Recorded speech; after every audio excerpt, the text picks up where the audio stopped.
Whalawhalahia tuhane de valatala tutupu galatame of Yafine. Good evening. In our news bulletin for tonight, kua whai hiki anga whuki tu wai ke lata I mo tau mta kawi ni ko mai ke tu tangata ke ua tu ke tutongi hila ke mga hone. There have been more changes to vendors who are selling power top-up vouchers. Koe laka anga fo mai whahi whakahuto he motu kua mai ke moa I tahanu mela po ke postcode ke lata I muniwe. Postal services in Niue is moving forward as Niue finally gets a country postcode. Holuki mua e tau whahi whakakutama, mai aonge tau whanau I kiki, mai ononwanga ke whakaonga e tau koloa computer ke whakaku e tau whanau. Niue Primary School is moving forward, building on information technology component and using new devices as instructional tools for learning. Whakauhoho e alufitolau e tau tangata ke tau whaharwanga malulu seno, ke hau whakatata e maanga ke hau whaiumu. Alufi North encouraged the public to be more active during their show day. Whakatumauni e tau hiki kianga ke la tau mai tau mta kawini ko mai ke tu tangata ke uatu ke totongi e tau hila mai tau mita hila fōu. Koe whaluha nei tau hiki kianga he whakatuwhono ni ko tau sia ke tau whahe pisinisi mo tābiri tupe mai whakatuwhono si koe whahinga hua hila tahani tau whahinga hua ne kua lahi e whakaonganga mai tau tangata. Ne kamata whakatutu e tau mita hila ke he tau e ko mole mo e tau talhawanga ni ko pehe to mua te mitaki mo e muka ke whakaonga. Kai haha ia e te manatu tupe tuke he tau tangata ke tau whahi tau kuku e ko mole ha koe whalo tau whakailoanga mi tau hiki ki anga ke whalo tau tutungi lafkilunga. Nā kai mahino mi take koe heingo e tau le kua ke he matapatu company mo e taha ia mai he whahi moa mo e whakawhanwhikau. Koe talhawanga tu tangata ko mi take ke ua toa ke whahi moa mo e whakawhanwhikau ha kua hawhanga lo tūru ke ua fumawhai tau tūla he aho. Pesa ni he mamau fuki ke lata me whalu kua kai mi take he whangi tu mau. Ka koe awhalaile kua mole ne whailoai kua ngā keitua I matutaki e tau lamata ianga he whai moa mo e whakawhanwhikau. Ka mata angataha e whahi urutohi ke kumi puhala fuki ke matutaki e tō ngahua mo iloa mai mga hunei kua tuku ke ua tu e tō tangata ke whalingahua e whakatuwhono I whunua kula. He tau tūlā ngahua halo tūru mai hanga fua ke hatu loto. Koe tau tūlā fuki he whahi urutohi ko hawhangi loa ke tau awhalaile ke hoku atu ke mtaholang whamatahe pō. Tō hawhangi e fuki ke hawhaium ke hoku atu e ke mtahola on me mga whiawhi. Pesa ni kua whaitau sianga ke he mga hunei, mana kua ngai e tau tangata ke mua whalu puhala ke tutongi. Whaka hako halo tūru e tau hila ke tau wharoanga kupeanga hila ke mawhisi. Mo e nā kai moli fuki te mga hoi hoi viko ke kumi koe tau mtakawi whini kua hawhangi.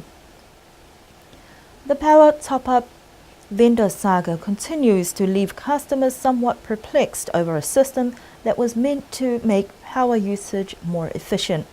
The move by government to transition households from black box meters into a prepaid system has hit another hitch. The Niue Philatelic and Numismatic Company cover a number of government state-owned enterprises and have just announced some changes to vendors issuing power top-ups. Telecom Niue was an essential vendor due to its 24-hour operational services, but some differences in opinions between the board and the company meant that the Telecom were adding an extra $5 for their service, a cost that was carried by the customer. However, as of last Friday, customers were informed that Telecom Niue would no longer be issuing power top-up vouchers, leaving Niue Philatelic to find alternative options. Kiwibank continues to issue vouchers during their working hours, and Niue Philatelic will be extending their hours to cater to customers' needs, but there is still a gap without a 24-hour service option. Another temporary development is that the Niue Public Service Building will be another vendor, issuing top-ups from 8 a.m. to 4 p.m. from Mondays to Thursdays. Despite these efforts, there remains questions whether the company will be offering an online option for efficiency and convenience for customers using the service. Kua holoki mua e tau wharuanga he whahi, whakahu meli ha Niue ha koe talianga ke whai matanumela postcode a Niue. Koe lakaanga fōu nei ke whakamukamuka I e tau whikau ka whakawhano mai he tamutu kehe. Moe koe numela ni koe whiwhiri koe hewa whitu wha. Talhau mai e takitaki he whale tupe Kiwibank ko Wayne McCorn. Koe ono mahina he whakatutala moe kumi muhala ke me takau lahi lalolangi ne tausia e tau whahi whiwhiria e tau whahi hutohi ne toka atu wai ki Switzerland. Ko manuena lo tōru he hahai e tau matutakianga moi me takau New Zealand Post ko lang matai atu ke he tau whakatutalanga moi mai ki ai ke whakatokatoki tu puhala ke holomitaki e uta whanuanga tu whekau ha koe whalu mangaho kua ngalo po hepe tu matakau vine kua whakawhanua atu ki ai. Kua whiawhia lahi whoke tau tangata ne whamahani ai ke whakatau koloa ke tau whakaluanga ke kupeanga hila ha koe mai ke mukamuka te puhala uta whanu he tau whekau nei ke hoko mai ki niwe kai nā kai whakawhanu ni ki Nisilani mai whakatau ke whakawhanu mai he te mau whaua. Whakamau hefo ke whakamori ai tau seanga nei ke hau hewa ia o ke topa mo to whailoa laulahi ai ke tau tutaki o se laulangi. Postal services are in for a boost with the announcement of a new postcode for Niue.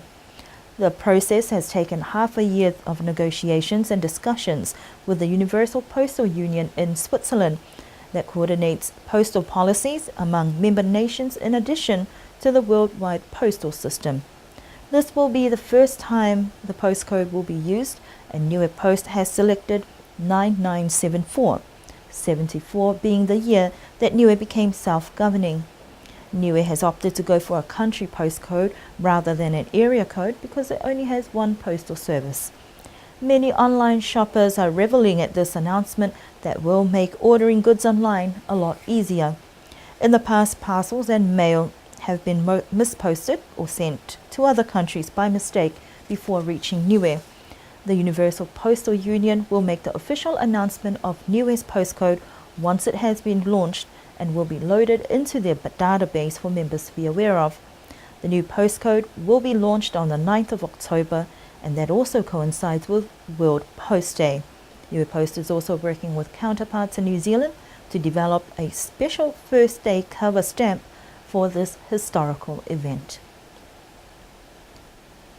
Kua holo ki mua tau whakaroanga mai te whahi whakaako e motu, mua atu ke whahi he aonga te whanau ki ha koe whalo te koloa, ne kua tamai paua ki lamata e te whakakoanga te whanau.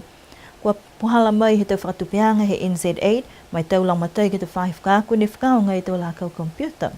Koe whahi tapu e kua mōli ne whakahoko e whalo te whakakoanga ke lāta e molu tūre te whiaonga, mo e tau pulotu ne hoko mai I Nisilani, ke whakakese tau puhala ke whakaonga, e tau koloa fōu nei, koe tau iPads ke whakako e tau whānau.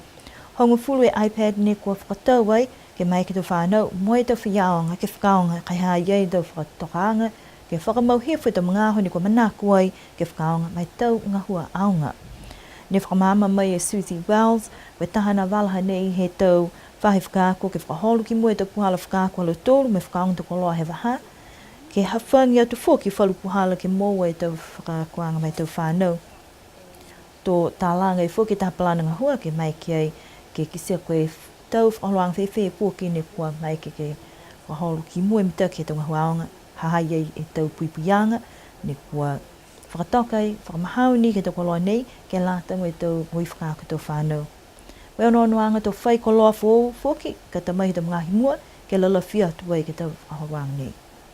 Niue Primary School is moving ahead with the digital world by building staff's capacity to deliver learning using information technology and enhancing students' learning experiences. The school has just received a set of iPads as part of the school's IT component through the Education Support Program that is funded by NZ8.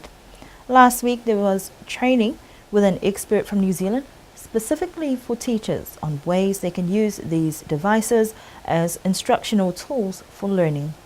They can be used one-to-one with children, they can be used with a group of children, they can be used whole class by putting it up on the Apple TV so the children can see their work or the teacher's work, what the teacher's trying to model on the Apple TV. The other thing that Gil showed us is how we can, or the teachers, how you can differentiate the learning so that everyone is not doing the same thing at the same time. It could be that at reading time, some children are working on reading and other children could be doing a different project on the iPads. In terms of the students, There are a lot of literacy and numeracy apps that are that have been put on the tablet, on the iPads. This will reinforce learning, other learning in the classroom, other literacy and numeracy learning. It will also enable the students to do things like take photos and make iMovies and give them the opportunity to have a similar experience to what students in New Zealand schools are getting and doing. These new devices will be provided with set instructions, security, and will be used primarily for educational purposes. In terms of the iPads, the only person who can put apps on is Gil in Wellington. So if the teachers come across a really good app that they want, they're going to bring it to the staff meeting. It's going to be discussed whether everyone agrees and for what age it's suitable for, and then it will be put on by Gil. The teachers can't add apps and the students certainly can't add apps. A booking system will also be put in place where students and teachers can use these devices by making a booking for at least 2 sessions a week. They won't be on them all the time by any means. They will be used as educational, instructional tools in the classroom. So it's not a case of students staying inside all lunchtime playing on them. It'll be part of the teaching and learning.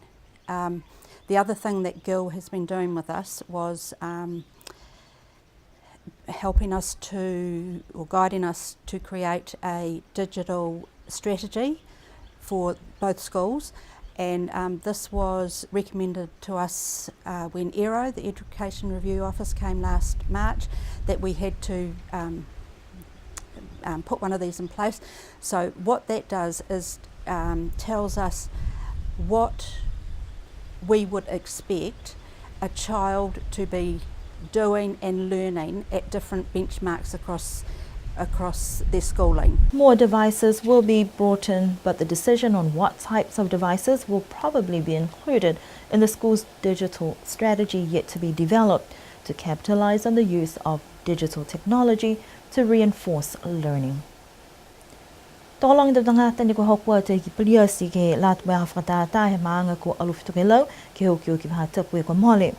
Ne whakawhea e aho ke he manga ke tau lanu lo fusi mai kaki, ko whakatai ai ke he tau lanu he whanua ne kua maua mai e tau kai ke latai mui tau malolo sino. Ko pehe mai ai e takitaki he whanu manga ko tuturi heka ke hana whakamatalanga koe ono onoanga ke lata mai manga ke he tau malolo sino mai kua whakaohoa e tau fua he whanua ke moa ke tukutuku he whetau kai ne kua tamai he tau motu I whafo. Ke tau nei, kua malikisi hake e tau ngahue whanua he tau matutāne ne kua whakatata. Moe longa e tau kai ne kua whakafua ki te whale kai ke he ngaho pungi. Hai e taha whale ne kua whakafua ai e tau mena tui pihia whoki mo e tau whale whakatata he tau whanau aonga tokolunga ke lata mai halo tōro tau kamtamata he aonga tokolunga. Hawhangi e tau matu whene tau whakapia ke lata mai aho whakatata halo tōro tau susianga seno. Tokolonga I whoki tau tangata ne kua whakataha ke aho he maanga halo whitukilau. Moe kamtaanga ke hoko ke whakausianga. The Niue High School grounds was filled with people eager for some delicious goodies at the Alofi North Show Day last Saturday. The aim of this year's Show Day was focused on food security and healthy living, encouraging families to be active and eat healthy to minimize non-communicable diseases, preventing diseases such as obesity, high blood pressure, diabetes and gout. According to the Village Council Chairperson Tutuli Haka, the reason for the theme food security is to encourage people to minimize the consumption of imported food and to grow their own fruits and vegetable gardens for a healthier lifestyle. This year there was an increase in food crops from the village men compared to last year, and there were also locally grown strawberries on display, grown by one of the local farmers. The Women's Village Group opened up the entertainment section of the day with their fashion parade, showcasing dresses designed in the theme colours of red, blue, brown and green. which Mrs. Enike Misikia won the best dress for the day. The eventful day ended with different performances from the Alofi North youth and community. And that concludes our news bulletin for tonight. Good night. Pena I te malatala ni ko mua mai ke lata moe ho nei, na wha moe muni ne po tu lidiu ke whalewea.